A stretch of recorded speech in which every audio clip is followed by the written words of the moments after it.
नमस्ते। आज के इस खास विश्लेषण में हम एक बहुत ही दिलचस्प और हैरान करने वाले ट्रेंड को डिकोड करने वाले हैं।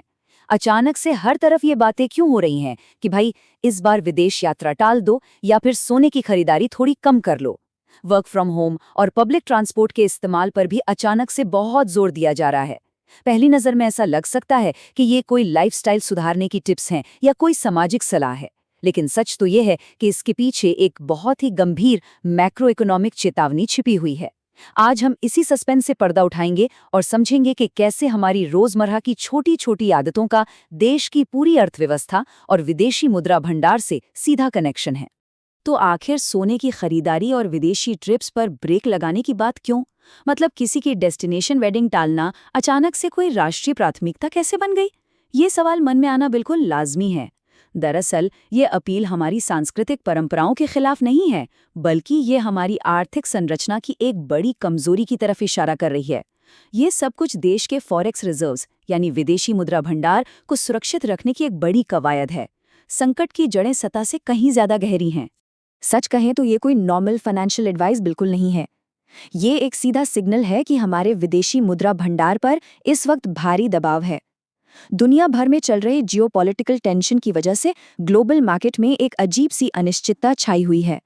और जब भी दुनिया में अस्थिरता होती है तो उन देशों के रिजर्व पर सबसे तगड़ा झटका लगता है जो अपनी बुनियादी जरूरतों के लिए आयात पर हद से ज्यादा निर्भर होते हैं। यही वो असल वजह है जिसने हमें इस तरह के एहतियाती कदम उठाने पर मजबूर कर दिया है। इस पूरी समस्या के सेंटर में है एक ग्लोबल ऑयल शॉक। पश्चिमी एशिया का हाल तो जग जाहिर है, खासकर इजराइल, अमेरिका और ईरान के बीच लगातार बढ़ता तनाव।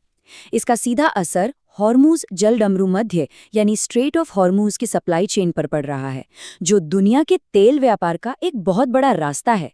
इसी रुकावट के डर से कच्चे तेल की कीमतें $70 से जंप करके सीधे $113 प्रति बैरल के पार जा चुकी हैं। अब जरा सोचिए, जो अर्थव्यवस्था अपनी तेल की 85 से 89% जरूरतें आयात करके पूरी करती हो, उसके लिए ये कितनी खतरनाक सिचुएशन है। तेल महंगा होने का मतलब है कि उसे खरीदने के लिए बहुत सारे विदेशी डॉलर खर्च करने पड़ेंगे। अब इस नंबर पर गौर करते हैं, $72 बिलियन। जी हाँ, पिछले साल सिर्फ सोना आयात करने पर यह चौंका देने वाली रकम खर्च की गई। देश में सोने का अपना उत्पादन तो ना के बराबर है। कोलार जैसी खदानें भी अब बंद पड़ी हैं। तो सोने की ये भारी भरकम डिमांड सिर्फ और सिर्फ आयात से पूरी होती है। $72 बिलियन कोई छोटी मोटी रकम नहीं है, और इसका पूरा पेमेंट अमेरिकी डॉलर में होता है। ये नंबर अपने आप में बताने के लिए काफी है कि देश से विदेशी मुद्रा का किस भयंकर स्केल पर पलायन हो रहा है। तो सोने की खरीदारी पर विराम लगाने के पीछे का असली लॉजिक क्या है? देखिए, जब भी ग्लोबल लेवल पर युद्ध या कोई क्राइसिस होता है तो निवेशक सेफ ऑप्शन मानकर सोना खरीदने लगते हैं, जिससे कीमतें आसमान छूने लगती हैं।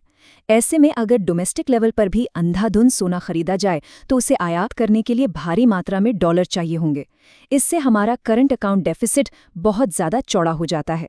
सिंपल वर्ड्स में कहें तो सोने की इस एक्स्ट्रा डिमांड से डॉलर की डिमांड रॉकेट की तरह ऊपर जाती है और हमारा अपना रुपया डॉलर के मुकाबले बुरी तरह कमजोर होने लगता है।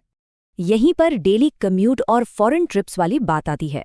वर्क फ्रॉम होम अपनाना, कार छोड़कर मेट्रो पकड़ना या कम से कम 1 साल के लिए फॉरेन ट्रिप्स को होल्ड पर रखना, ये कोई एनवायरमेंटल कैंपेन का हिस्सा नहीं है। ये सीधे तौर पर ईंधन की खपत कम करने का एक अचूक तरीका है। लोग घर से काम करेंगे तो गाड़ियां कम चलेंगी, पेट्रोल डीजल की डिमांड घटेगी और देश को महंगा कच्चा तेल कम मंगाना पड़ेगा। इसी तरह विदेश यात्राएं टालने से उन बहुमूल्य डॉलर्स को हम देश के भीतर ही रोक सकते हैं। ये डॉलर की डिमांड को घटाने का एक परफेक्ट इकोनॉमिक डिफेंस है। ये सारे फैक्टर्स मिलकर एक भयंकर दुष्चक्र यानी एक विशियस साइकिल क्रिएट करते हैं। इसे स्टेप बाय स्टेप डिकोड करते हैं। स्टेप 1, महंगे तेल और सोने के आयात से हमारा बिल अचानक बढ़ जाता है। स्टेप 2, इस बिल को चुकाने के लिए सिस्टम में अमेरिकी डॉलर की भारी मांग पैदा होती है। स्टेप 3, डॉलर की डिमांड ज्यादा होने से अपना रुपया कमजोर होकर गिरने लगता है।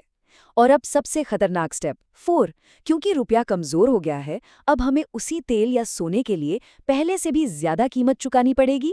इसका अल्टीमेट रिजल्ट, हर वो चीज महंगी हो जाएगी जिसके ट्रांसपोर्ट में तेल लगता है और देश में एक बेकाबू महंगाई यानी इन्फ्लेशन आ जाएगा।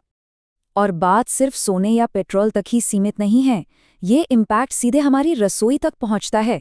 मैक्रो इकोनॉमिक्स और हमारी किचन का कनेक्शन बहुत गहरा है।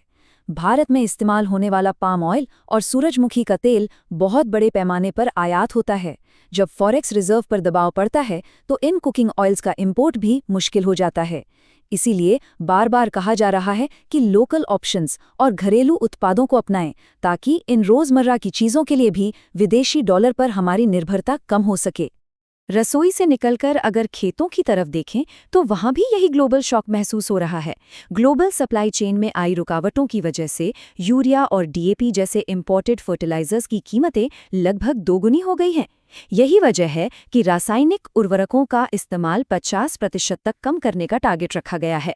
अगर ये इंपोर्ट कम नहीं किया गया तो खेती की लागत आसमान छुएगी और फिर फूड इन्फ्लेशन यानी खाने पीने की चीज़ों की महंगाई आउट ऑफ कंट्रोल हो जाएगी। क्या हमने ऐसे हालात पहले कभी देखे हैं? इतिहास इसका गवाह है।